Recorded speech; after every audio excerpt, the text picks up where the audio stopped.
Yep. Okay. Hello. Oh wait, is this on record? Oh yeah. Okay. Hello, everyone. I'm Beyond Just Easy Paint, and I am with my client,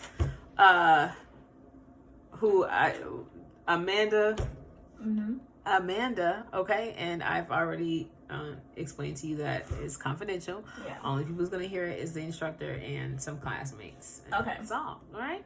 So you can get started on what's been on your mind, an issue that you want to be solved. So my father, who is 52 years old, has a drug addiction that has been affecting our family for years. I'll say since I was like 3 years old. Mostly heroin. Well, it started off with weed, and then he hanging with some girl or whatever, and she spiked it with heroin, so that's how he got addicted to heroin, because she put it in the weed. So that started his addiction. He recently had a relapse because I guess the heroin wasn't strong enough, so he decided to use meth. So he's been up for 4 days out of it. So it's affecting our family tremendously because he is trying to kill himself. He's having suicidal thoughts. He don't want to go to therapy. Family done tried everything, so now we're just like kind of washing our hands from the situation, because there's really nothing you can do with a addict. I call it chasing the dragon. Yeah. When you chase that dragon, you chase it until you get help or you die. So you feel like it's hopeless. You At just this feel point. hopeless at this point because you guys tried everything you could. Yes, and he refused therapy. So that's the first thing. My grandmother is an enabler. So instead of her trying to give him help, everybody's just like pushing it like, oh no, it's okay. He's gonna get through it. No. The fact you do meth, you need help, because that's like the worst drug that's the worst drug anybody can do at this point, is that, because it's hard to get off. Like, we have those type of chemicals already in our body, so the body's just gonna constantly want it. So out of all the drugs he could have did, that's like the worst one anybody could do. So you feel like because he took the worst drug that it's over with. It's at the breaking point. Yeah. Because I learned in my addiction class that I did take in college is once the addict keeps trying to find that same high that they got the first time, it's going to lead to death. Like, it's nothing you can do. Like, weed to heroin. Now you're doing meth because you want that first high. You're chasing. That's why I call it chasing the dragon. Like, you want that first high again. And people don't realize you would never get that again. Like, it's in your head. You'll get high, but it's not going to be like that first high. So it's rough. And you said it's affecting your family. How so? Tremendously. Money. I'm thinking I'm sending my dad money to help his life when he really put me in a $10,000 debt. Because I've been feeding his addiction, thinking I'm feeding his mouth. And my siblings, is affecting my brothers, because we just thought that we were giving him money for bills and it was going towards the addiction. So now that you don't give him money, he feels like he's basically using it as, oh, you don't care for me, you know, that type of tactic. Like, so it's causing a drift between y'all emotionally. Family, his kids, just everybody. Because it's like, now at this point, what can we possibly do? Because if you're not trying to go to therapy, you have 2 smaller kids. And what are their ages? 4 and 6. So it's like he's repeating the cycle that he did with me and my other siblings. Is a significant other clean? No. They're both dirty. Sorry. They're both dirty, yeah. she's an enabler. So at this point, it's just like you have two addicts who enable each other around children. So it's just not going to turn out well because at this point, nobody's trying to change, and y'all in your 40s and 50s. Okay.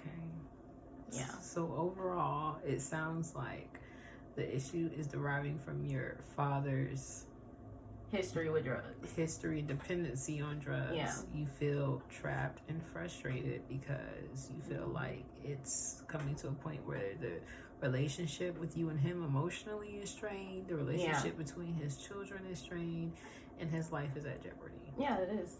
Because he's gonna, I hate to say it, may get the call that he's dead because he's not trying to stop. Like, this is his, it's a saying, like, you know, when an addict keep going back to certain drugs, that means they're weaning off of it.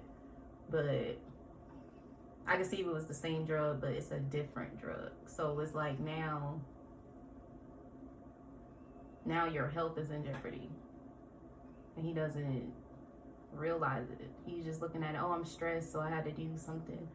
No, it's other options you can do.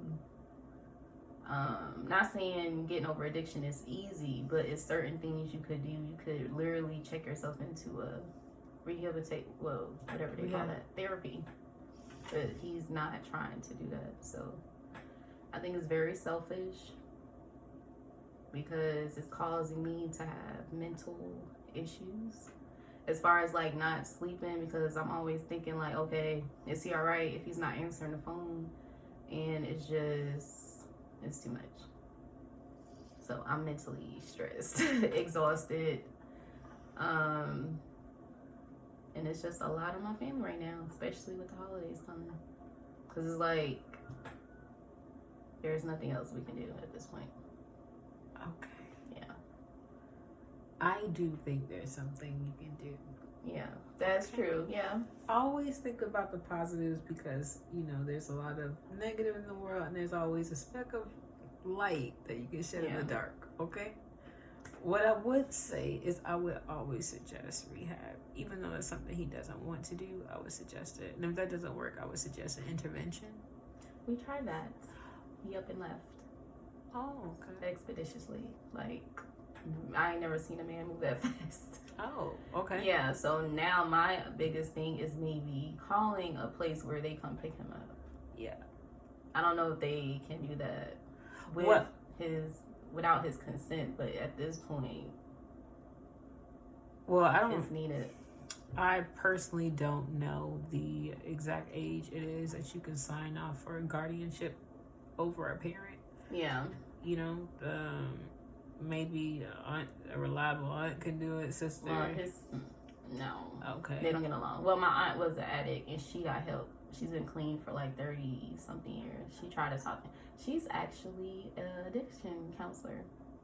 Oh, wow. So, yeah, he has the help. He's just choosing not to get it. And my grandmother, she's just too elderly. We're not trying to, get her all round up. He listened to her, but I feel like if we tell her he's back using, it's going to affect her because she's like in her 80s. So she don't need any type of stress. So this is what I can suggest. Addiction is hard. Yeah. Okay, it's not going to be over the night process. Okay, it's stressing you, and you are my main concern right now. Oh yeah. Okay, so you being my main concern, what I would say is, I would just try to find a way where you guys can bond, or try to if you want some peace in it. Yeah. I would just try to find what's the root of his issue.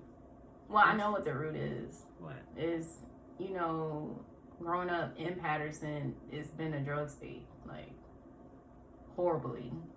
A big drug county. He was raised by his grandparents, so when they passed, that's triggered some of his addiction issues. Mm-hmm. But it was morally the people he was hanging out with. 'Cause like I said, it started with weed. And what caused him to flip is when he smoked with somebody and he laced it with the heroin. So that started his addiction as far as getting into the drugs. So it's morally his environment. He keeps surrounding himself around people that are doing it instead of surrounding himself around people that he knows is going to keep him on the right track. So he feels like as though if he gets stressed or if his job is stressing him out, he has to go chase the dragon with the people he knows he's supposed to stay away from. So he's choosing. He knows what's right and wrong. He's just choosing to go back to it. So, okay, that's where the root started at. So it's rough. Same way as DMX started, his stuff was laced. The same way I can contrast both of their lives because he can relate exactly from his story because that's how his started. The exact same way. That addiction. So that's what scares me because you see how DMX died. Okay. Yeah. So you feel stressed because you feel like you already know how the story's gonna end. You feel like your dad is on that track, and you feel like ultimately there's nothing you can do about it. No, because he pretty much told me over the phone he don't want to be here no more. And I just feel like that's like the lowest a human being can be at, like to tell his daughter, you know, I'm gonna kill myself. Like that's mentally stressful because it's just like at this point, okay, what do I supposed to do? Because I had to call my brothers because I don't know. He doesn't want the help, so it's nothing a lot that I can do to help him. He's just very out of it right now. I don't know what triggered, excuse me, what triggered it, but it's just not good. Like we're at the end. Because like I said, he haven't slept in 3 to 4 days. From doing the drugs? Yes. I didn't even know it can keep you up for that long. And with his job, I'm not going to say he should not be not sleeping. Because it's dangerous. Okay. So. Okay. Yeah, I understand. And so we're just at I don't know, we're at a dead end right now. All I can do is just hope he doesn't do anything else stupid, because that's his choice. Everybody has choices, so if he decides to do that to his life, then I can say as his daughter, I did everything that I possibly could to keep him on the right track. I can say the worst thing that I don't like is that I was enabling it. Only because I didn't know I was sending the money for it, but I should have caught on quickly when it was the same amount each time. Like now that I look at my bank, I'm like, I didn't catch on. I was just like, oh yeah, here, yeah. But yep, that's pretty much it. Well, I'm sorry this is happening to you. Yes, fine. I'm sorry. I really am. I know how difficult that can be dealing with parents and absorbing their issues and being concerned for the well-being. Like seriously. Yeah. I understand. To not stress you out, though, I feel like maybe you should form a support group within your family, whether it works or not. Because, like I said, it's not an overnight. No, it's not. You know, it's been years since I was 3. Yeah. So. Okay. But, you know, every life is worth the try. Yeah. You know? So, just find somebody who you know who's going to hold him accountable. Find someone who can financially help him, but not, you know, enable him. And then find someone who can seek him the help that he needs, you know? That's what the fiance is supposed to do. Oh, yeah. So, he has to make big decisions on that.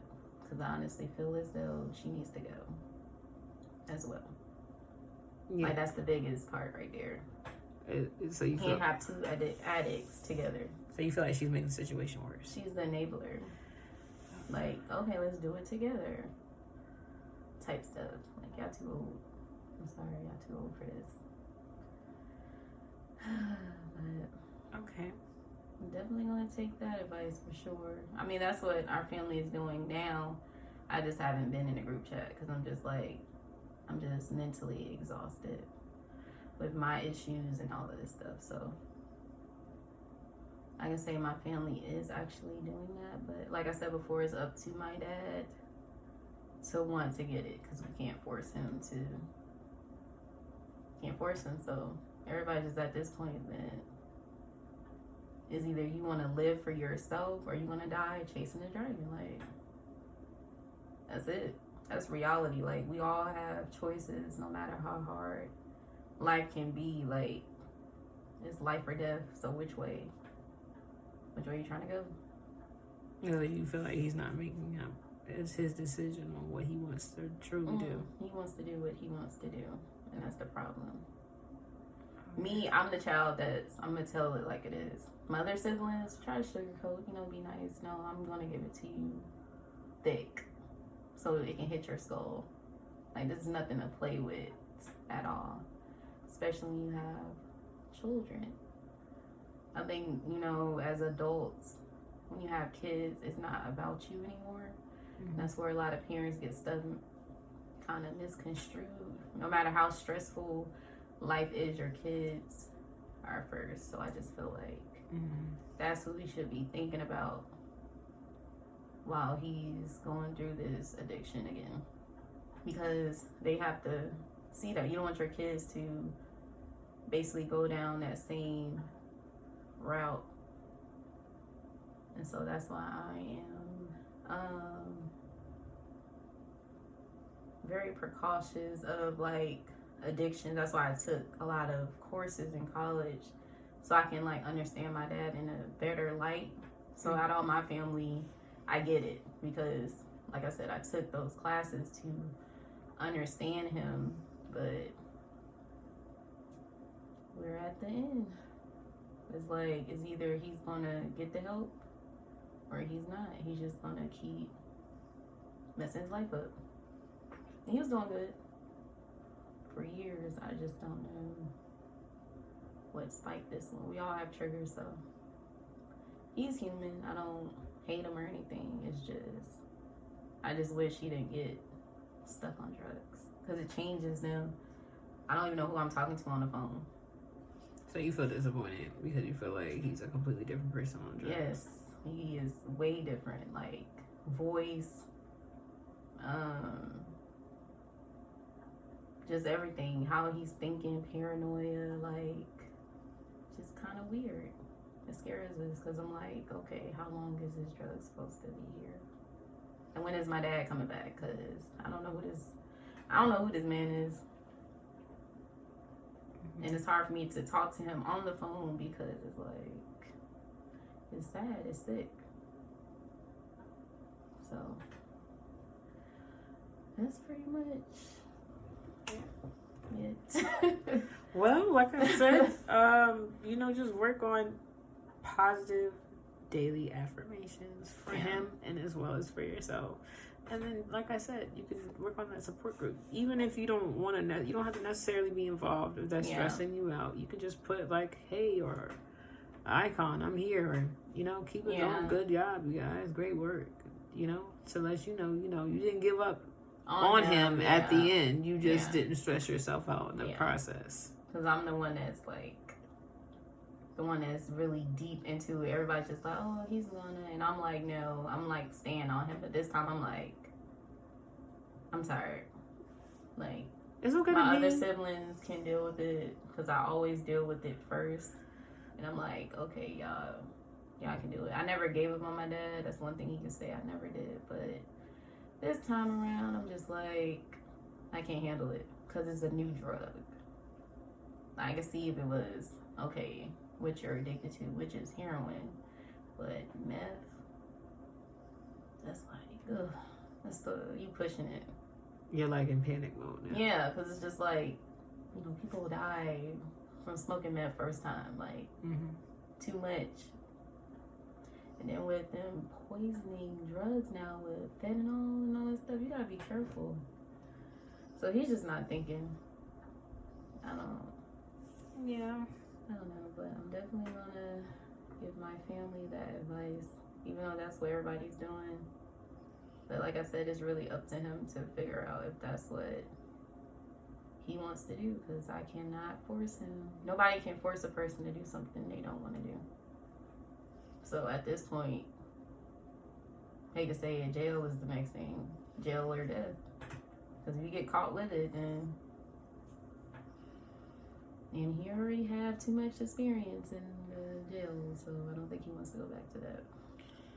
Oh, you feel like he's going to get the drugs there too? Oh, yeah, jail was, yeah. That's where, I hate to say it.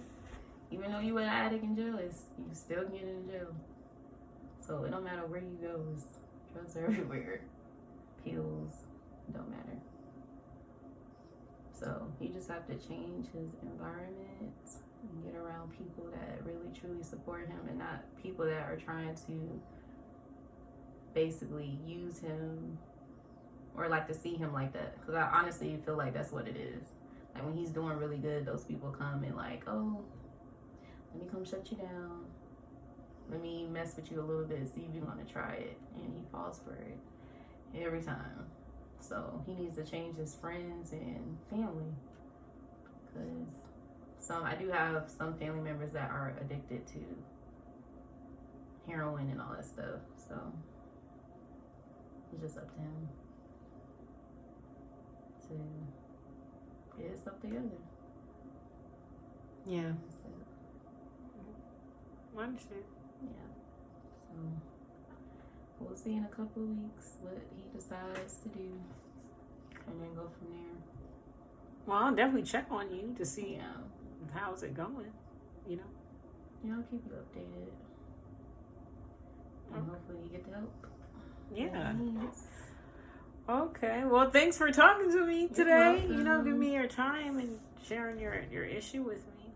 You're welcome. Hopefully I was some assistance to you. You were. Oh, thank you. Thanks. All right. Okay, you have a good day then. Thank you. You too. All right.